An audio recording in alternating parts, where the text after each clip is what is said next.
चाहिँ फोटा खिची आइसक्यौँ।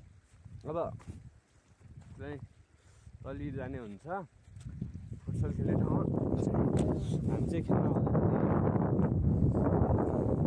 धेरै चित्त बुझाउँछ हेर्नुपर्छ। यो ठाउँ चाहिँ एकदम राम्रो लाग्यो। अब अर्को वर्ष टक्क लगाएर आएपछि यो वर्षको चाहिँ अलिकति पुरानै गरिदिन्छ। अर्को वर्षको लागि उठिकन आउनु पऱ्यो। दामी छ गाइज, म यस्तो ठाउँमा छु अहिले। यति सुन्दर छ यो ठाउँ। यो ठाउँलाई मुखले बयान नै गर्न सकिँदैन क्या गाइज, यति खतरा ठाउँ यो। ड्रोन सट हान्नुपर्छ यो ठाउँमा चाहिँ। कति खतरा देखिन्छ होला तर केही छैन, ठिक छ ठाउँ। जोस् यति दामी ठाउँमा आएको छु म चाहिँ। जोस् ओहो सेड्यार हो, यत्तिकै ठिक छ। तातो त किन नआउनु, यो लास्ट गहिरो छ। हामी बसेको चाहिँ डाँडोमा छ। यहाँ धेरै प्रकारका जडीबुटी, नेपालको जुन जडीबुटी पनि यो चाहिँ यो ठाउँमा पाइँदो रहेछ। अब हामी चाहिँ च्याउको लागि एड्चाको लागि आएका हौँ। एड्चाको लागि आएको हौँ। खासमा एड्चा चाहिँ पाइएन। अहिले चाहिँ फोटो खिच्न गएको, फोटो खिचेर आयौँ। एड्चा चाहिँ पाइँदैन त्यत्तिकै। अब 1 हप्तासम्म बस्नु हुन्छ लास्ट।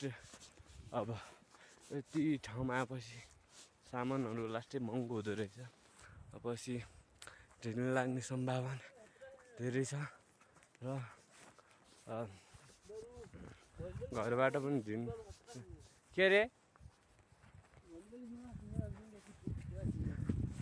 फुटबल त खतरै हो नि। हामी फुटबलको म्याच खेल्न जान्छौँ।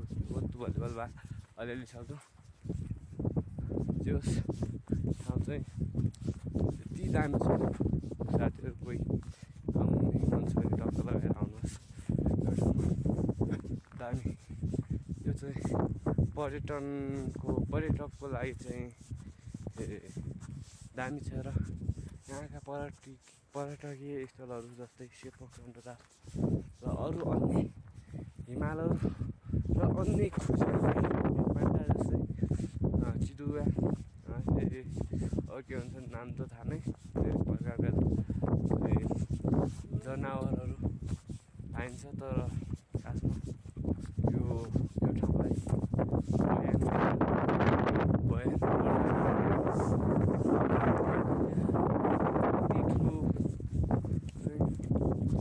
यति चिसो चाहिँ हावा लाग्दो रहेछ।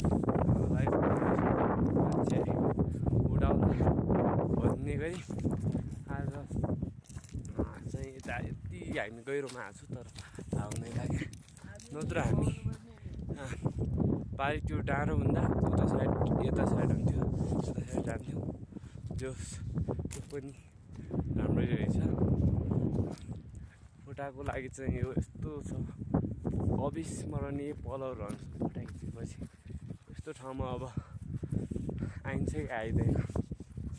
अब आएपछि त्यो फेरि फोटा खिचेको जाँदा यदि आएन भने चाहिँ फोटा खिच्न पाइँदैन।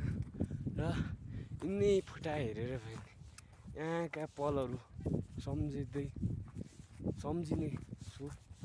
हामी चाहिँ जति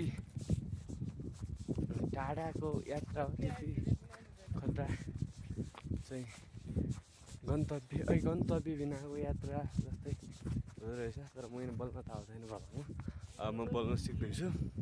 अब कति बज्यो खासमा नै हेरेर बारेकोटी टिमहरू जाजुकोट बारेकोट भन्नेहरू। तर जोस् रमाइलो छ यहाँको यात्रा।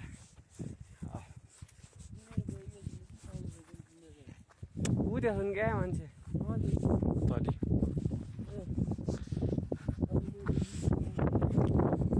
मतलब खासै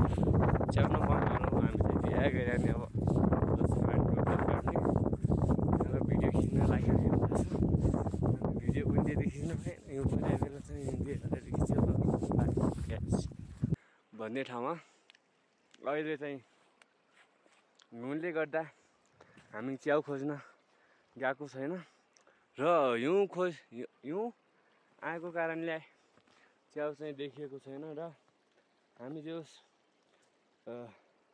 आएको छौँ धेरैजना तर आधी चाहिँ पारी चाहिँ फुटसल खेल्दैछन् म र निशानमा यहाँ आएको छु फोटो खिच्नको लागि जो फोटो चाहिँ कस्तो निकाल्छ अब हामी चाहिँ यस्तो ठाउँमा आएको छु हिउँ खाँदै चिलमा बस्दै यो चाहिँ बाह्रै महिनामा हिउँ पर्ने ठाउँ हो र दिनको एक दुईचोटि त हिउँ परेकै हुन्छ हिजो पनि हिउँ परेको थियो आज अब परेको नै पर्ने सम्भावना देखिरहेको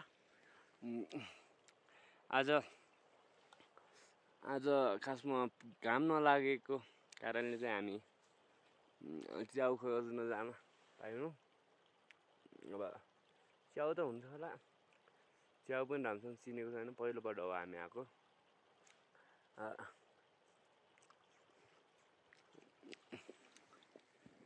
यस्तो ठाउँमा हो हामी आएको चाहिँ यो धेरै सुन्दर ठाउँ छ तर यहाँको अक्सिजनको कमीले गर्दा हामी हिँड्न सक्दैनौँ धेरै दौड्न सक्दैनौँ हामी खास जाने भनेको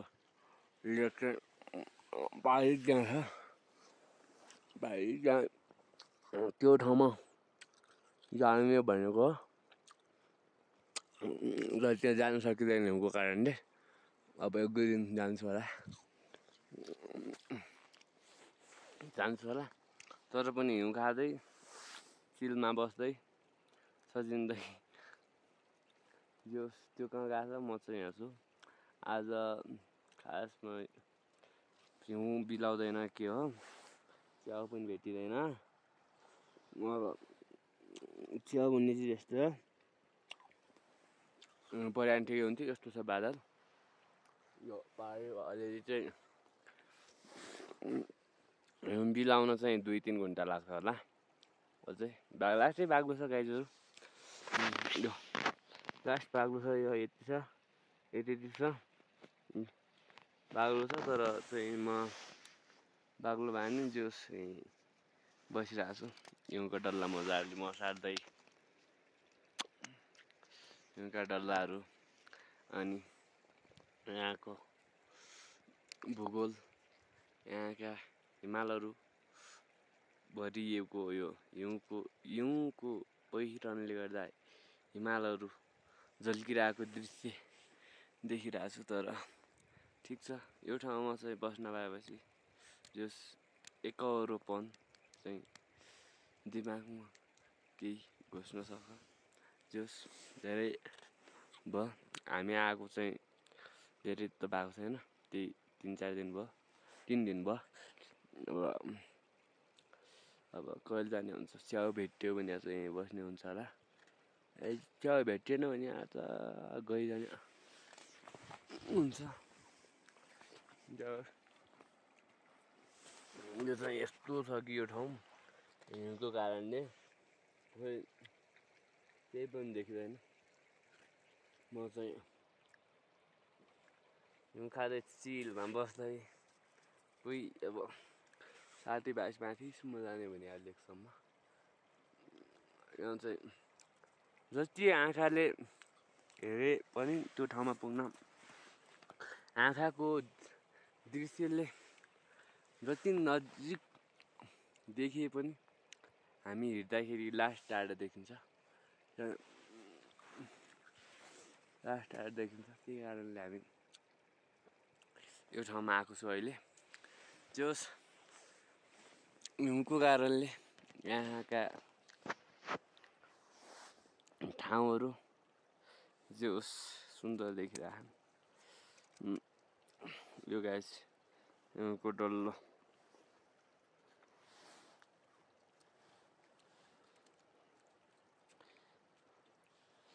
ल बाई। So finally guys